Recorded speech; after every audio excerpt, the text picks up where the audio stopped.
ये कहानी है रावतपुर गांव की, जहां बहुत से खेत खलिहान और मेहनती किसान रहते हैं।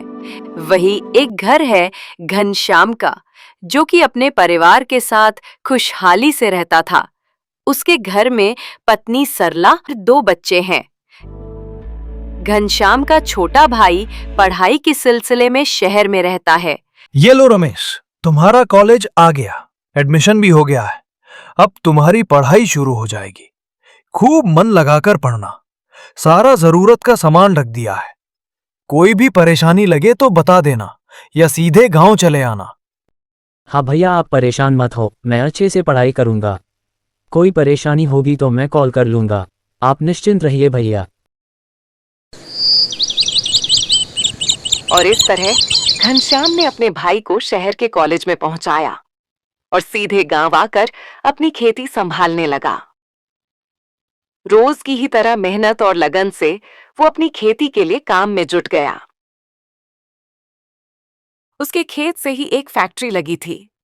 फैक्ट्री के धुएं को नजरअंदाज करते हुए घनश्याम अपनी खेती में मन लगाता और दिन रात मेहनत करता। और एक दिन उसकी मेहनत रंग लाई। देखते ही देखते उसके खेतों में फसल लहराने लगी।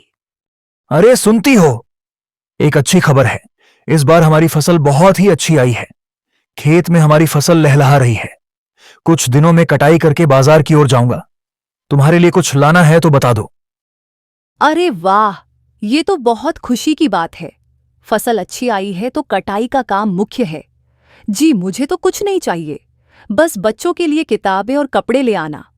आप आराम से बाजार जाने की तैयारी करिए। हाँ सरला, खेतों में कटाई का काम बस शुरू ही होने वाला है। घर के कामकाज से फुर्सत ही नहीं मिलती। हमारे तो खेत भी तैयार हो गए हैं। और तुम बताओ, सब ठीक तो है ना?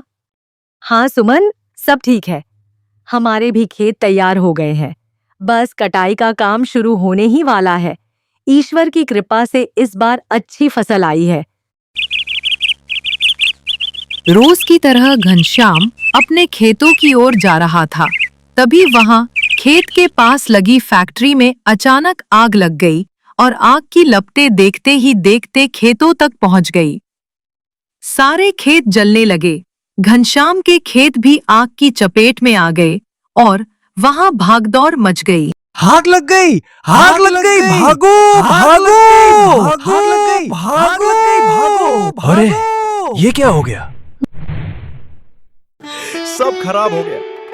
मेरी फसल, मेरे खेत, न जाने कैसे फैक्ट्री की आग से मेरे खेत जलकर खराब हो गए और मेरी फसल।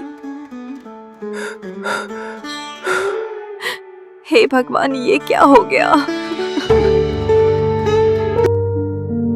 अगले ही दिन घनश्याम का भाई वहां आ गया।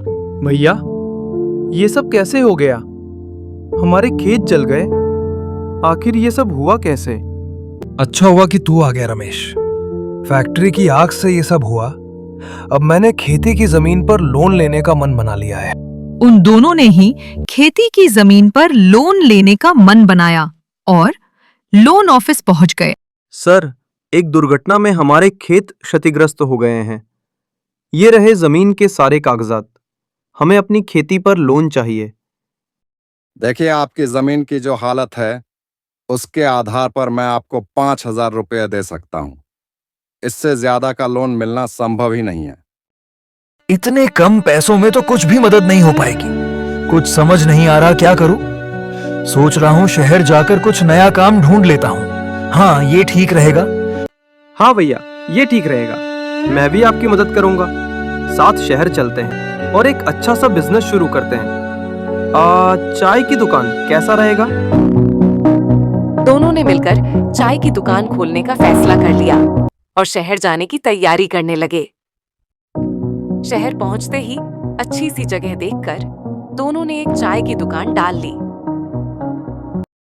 और देखते ही देखते उनकी चाय की दुकान पर ग्राहकों की भीड़ होने लगी।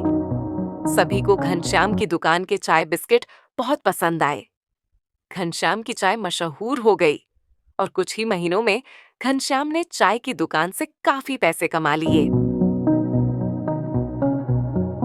वाह रमेश, हमारी चाय की दुकान से काफी पैसे जुड़ गए हैं। अब तू अपनी पढ़ाई शुरू कर ले, मैं गांव जाकर अपने खेत देखता हूँ, नए बीज, खाद सबका इंतजाम करता हूँ। हाँ भैया, बात तो सही है, पैसे तो जुड़ गए हैं, लेकिन मैं भी गांव चलूंगा। अभी तो खेतों का काम बाकी है, हम नए खेत खरीदेंगे। अब आपको फैक्ट्री के धुएं से परेशान होने की जरूरत नहीं भैया। बताइए, ठीक कहा ना? गांव आते ही कमाए हुए पैसों से उन्होंने नए खेत खरीद लिए। ये लीजिए भैया, आपके नए खेतों के कागजात, आपके नए खेत। और इस तरह दोनों ने अपनी समझदारी का परिचय देते हुए अपना काम शुरू कर लिया।